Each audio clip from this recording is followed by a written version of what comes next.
All right, what's going on today, guys? Welcome to the Jason Wojo podcast. I'm here with Anthony Vicino. He's a serial entrepreneur, best-selling author, real estate investor, committed to helping people maximize their return on life. He's the co-founding partner of Invictus Capital, a multifamily acquisition firm based in Minneapolis with 60 million in AUM that provides busy working professionals with the opportunity to invest better. As the host of the Multifamily Investing Made Simple podcast and author of Passive Investing Made Simple, Anthony firmly believes investing shouldn't be complicated, scary, or overwhelming. Welcome to the show, man. What's up, dude? Thanks for having me. Yeah, of course. So the biggest question that I have for you to start off, and then we'll kind of branch off of a web effect, would be right now with the recession. Do you actually believe that there is actually a real recession coming, or is this just like, because you're more into the market than I am as far as real estate and as far as multifamily, like if anybody's getting real estate right now, what should they be watching out for going into the recession? Totally. I think the topic of recession is really an interesting one because if you look at it from like a technical definition, we hit it. We were in a recession, but then you start looking at more of the nuances of what it means to be in a recession, and okay, maybe we're not technically in that. Regardless of what the future brings in terms of a recession, I think it's important to recognize whether it's in real estate or it's in business, there is no such thing as a good or a bad market. There's merely a good or bad market given your skill sets and your business plan, right? And so the things that have been working for the last 5-10 years, and whether that's in real estate or e-com, like they're probably not going to be quite as effective as a strategy moving forward. And so regardless of what the future brings, if that's recession or another bull market, is you have to be able to pivot and adapt your business strategy given the environment. And so two things that I think of a lot when it comes to being successful in real estate or just in business broadly is ample cash flow, ample reserves. That's really like the nuts and bolts foundation. And it's not sexy. Like nobody gets out of bed in the morning thinking like, oh yeah, look at all those reserves sitting in the bank account. Like, no, it's not fun to sit on dry powder. But if we are going into a recession, what we know is that that's when the greatest wealth transfers happen. That's when the best buying opportunities occur. And so if you're not liquid, if you're not in a position to capitalize on it, you're going to miss the boat. Furthermore, if you're currently actively operating a business and you don't have ample reserves and things do get rocky, you start losing your client base and maybe your residents start moving out or can't like hit their rent payments. Well, the only thing that's going to keep you afloat is your reserves, right? And so you look back in 2007, 2008 and say, why did so many people get burned? Well, they got burned because their loans got called due and they didn't have the money to pay it off. If you had money to pay off your loans, which, that's a lot of money, but if you had it, you would have been fine, right? Like you would have ridden out until about 2011, 2012, when things started ticking back up and you do just fine. So the question is always, how do we avoid becoming a distressed seller? Like if we can avoid that, then we can ride out the rough times. And so the ways that you do that, reserves and then cash flow. Focus on cash flow, getting your revenues up, getting your expenses down. And typically expenses are the biggest lever that you can pull going into a recession, because when times are good, you ride fat on the hog. And, we were just talking about this before going live. Like you get the office building, you get the shiny, the shiny digs, all the cool furniture, all the cool expenses. And you think, yeah, why not? We can afford this because times are good. Clients are like renewing contracts left and right. But what happens when suddenly your best clients suddenly aren't renewing, right?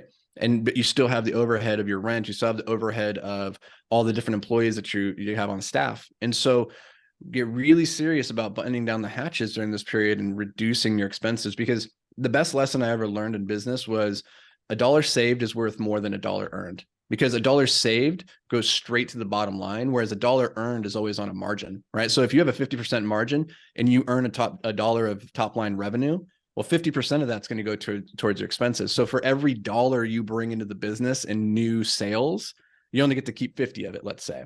Right. But if you can cut a dollar of expenses, if that's in your rent, if that's in your, CapEx, your operational expenses, that $1 goes entirely to the bottom line. It's pure profit. There's no margin on that. So those are the things that I would think about, regardless of if we're going into recession or not. Focus on cash flows, focus on reserves.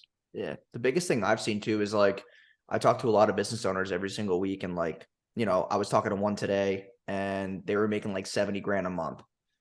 And, like some of our packages go from like 3 to 5K a month. And they were like, hey, we can't afford that. I'm like, wait, what? Like you're making 70 grand a month. How can you not afford that? And it's because their margins are like 5 to 7%.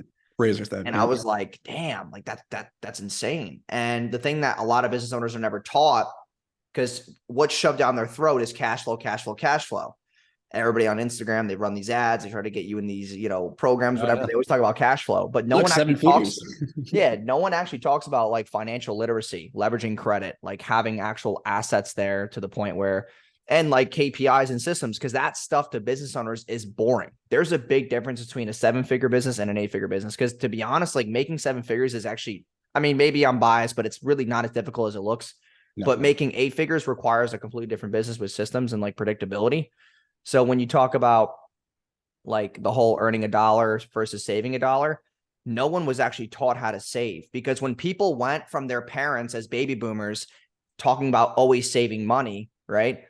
As you make more money, though, you have this behavioral inkling to spend more, because Totally. as you make more money, your lifestyle increases. And having financial literacy as a business owner is just like very hard to teach, because they're excited about buying other stuff that they could never buy before because of the way they grew up and like all the flashy things that they see on Instagram and all these like instantly gratifying like vacations and all these interesting things. And it's like, that's why I was very fond of the way that I went through my business, because if I didn't have reserves, I'd be a little scared about the recession, not like crazy, but I had to chop a bunch of expenses, getting rid of the office, cutting like 40% of payroll, because there were so many people that we hired, we overhired. We thought that, oh, we're getting all this business, so we have to hire 20, 30 extra people. And I listened to my CFO and I was like, oh, like, all right, fine. Like if we really need this, then I guess we have to do it.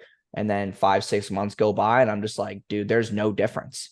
Like our retention rate was only up 2%. And I'm like, why are we paying this much in payroll for 2% increase in retention? We're just going to chop them. And then that made me go back and develop better systems around the business. And obviously, have those right things in place to use AI to automate more. Because I was always taught scale with people, you scale with people, but that just seems like you're only dependent on the talent that you bring in, not the talent that if you acquired and paid a little bit more from, you wouldn't have to hire 7 people for every one. Totally. I think you can scale through people, right? That's the brute force solution.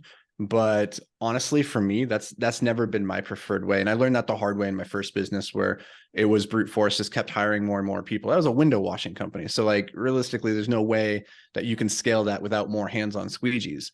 But at the end of the day, like the most successful businesses that you want to be in are the type where for every new employee that you bring on, it's not a 1 + 1 = 2. It's a 1 + 1 = 100. Right. So you can get way more leverage out of each employee that you bring on. And the problem is there becomes this inflection point in pretty much every business. And you experience this somewhere usually between 7 and 8 figures, or low, maybe mid 8 figures, where the marginal utility of every new head that you bring on decreases. And so it's no longer 1 + 1 = 2. It's like 1 + 1 = 1.78. And you're like, right? Like, you're like, damn, we didn't quite get as much out of that guy as we did. And so like the most beneficial hires you're ever going to have are your first 10. Like that's where you get the most leverage.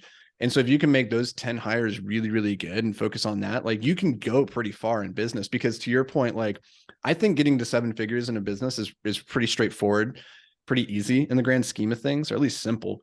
And it gets misrepresented a lot, right? Like a lot of people are like, oh, I have a 7-figure business. But then when you dig in the margins, it's like, yeah, but you walk home with 20,000 because you have all of these expenses, right? And so like, is that really a business worth having? Maybe not. Yeah. So it's like, it's pretty easy to build a raft that'll get you across, the pond, but it's pretty hard to build a raft that's going to get you across the channel. And that's the issue that entrepreneurs, I think, trying to make the jump from 7 to 8 figures start to run into, is they're like, yeah, this boat that I made can get me across this still pond in good weather, but now I want to go out on the open seas and go across the larger terrain, and that little boat, that's not going to work anymore. And now it's going to be based off the back of the strength of your systems and processes, which in the beginning, truthfully, like to get to 7 figures, you don't need processes. You just need to go do more of the thing. Yeah, I And think that's it's like, fine. what is it, like 27? What is it a day? Like $2,900 a day. You just got to make 7 figures a year. I think that was the It's number. far easier than Yeah. people even give credence to, right? Like ends up being So it's super. I don't even know what the number is because I don't do math in public. That's always embarrassing. But it's not as hard as people make it out to be. But if you want to build something that is not just dependent on you, like being working in the system. And we hear this all the time, like to work on the business, not work in the business, but people don't really understand what that means, right? Because they think that means hiring and bringing on more people to do the work. And then now they're sitting in the CEO's office kind of doing nothing. And they're like, now I got my time back. Now what do I do? And it's like, well, your time is spent on recruiting, training, and systemization. Like that's the game, right? And if you can do that, then ideally you get to the point where every new employee you bring on is multiplying your effectiveness by, geometrically, not just linearly. And that's the problem that I see in so many businesses, mine included, where I get into this rut too, where it's like, we need to hire 5 new people, and you bring them on and you're like, we did not get 5 times the work done. Yeah. Like it wasn't worth it. Now, is it because the training curve that you don't feel like you get a lot of value in people, or is it just because because a lot of people say like, oh, like if I hire a lot, I'll just get more done. But then do you think also that some companies have like terrible morale systems where it's like you bring somebody in and they don't have the right ambiance and the morale to actually grow? I think the hardest part of any business, and if anybody tells you otherwise, I think they're lying to you, or they just haven't been in the game long enough to understand it. The hardest part is always people. And that's not just employees, but that's also, vendors, that's customers, that's partners, it's other people. They're messy, and there's no one size fits all solution. There's no system that I can put into place where it's going to serve every human, because everybody has different wants, needs, and dreams. And so there's always a little bit of an art, a push and pull of like giving people what they want versus what they need. And that's going to be different for you than it is for me. And the problem that I've always struggled with, like, it is in the onboarding. I'm really good at the systemization, not so good at the onboarding. And that was something that I had to really struggle with in the early years of my career, where I would bring people in, I'd have the great system, I'd hand it to them, and it's like, just go. And there's no hand holding. There was no building up process to get them into the system and set up for success. And so they failed. And I was always frustrated. And it wasn't until I started figuring out like how to effectively onboard people and train them in not just the task, but in the culture and the way that we think, because that's the more important thing. Like, you can teach a monkey how to do the job, but you can't teach a monkey how to think about the job. And it's the thinking about the job that's then going to allow them to like realize their unique genius.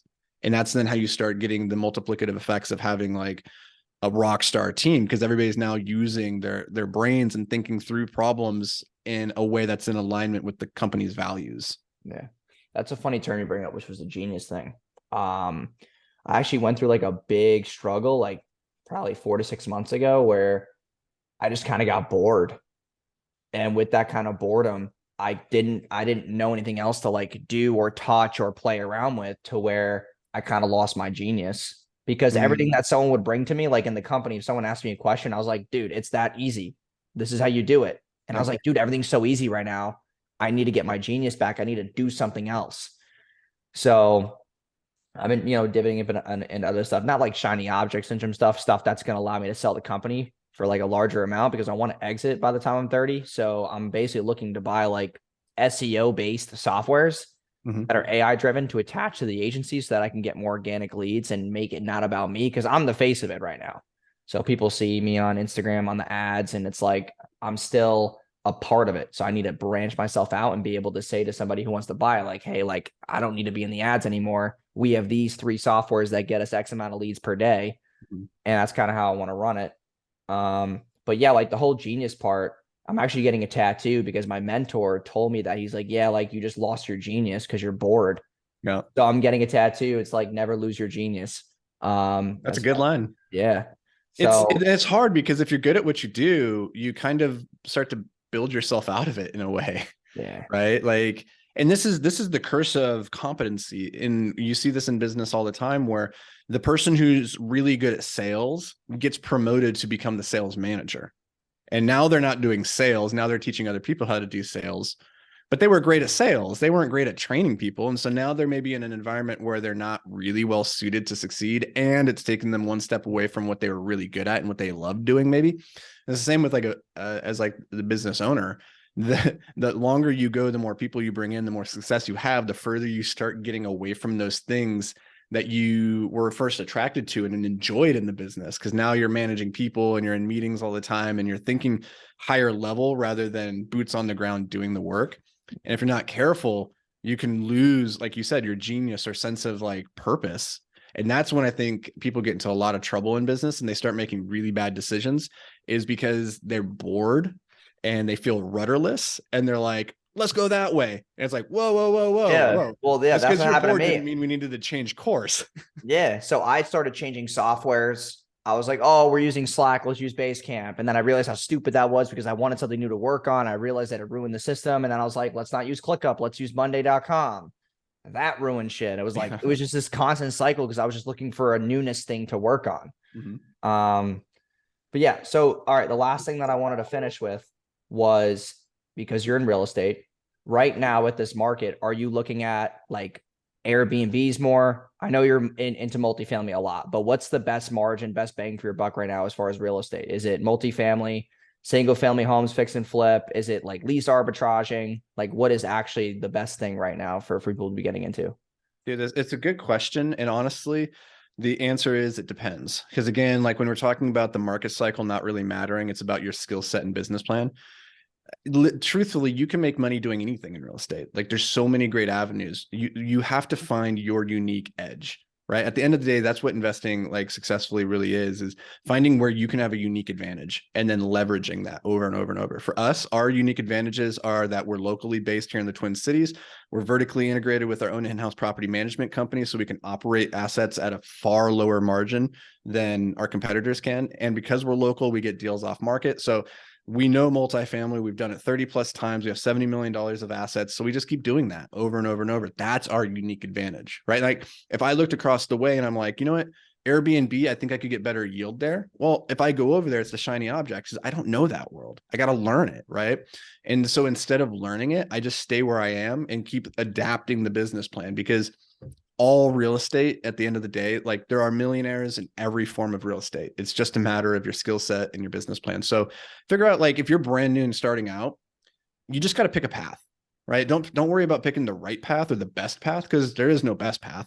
Just pick a path that suits your personality, something that you can be consistent with, because real estate is not a get rich quick game. It's a get rich slowly but surely game. Right. And so the longer you play it, the more likely you are to win. So just keep playing it. So pick a path that you can stick with. That's the most important thing, regardless of, market cycle, recession, or anything like that. If you can play this game for the next 10 years, you're going to do really well.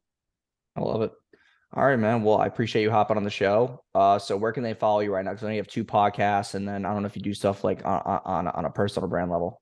Yeah, dude. Yeah. I would say if you're interested in learning more about what we do on the real estate side, you can check out the podcast, Multifamily Investing Made Simple. If you're interested in just learning more about what I do on the entrepreneurship side and what we've done there, we have a pretty big YouTube channel. So you can just look me up, Anthony Vicino. We put out a ton of content there.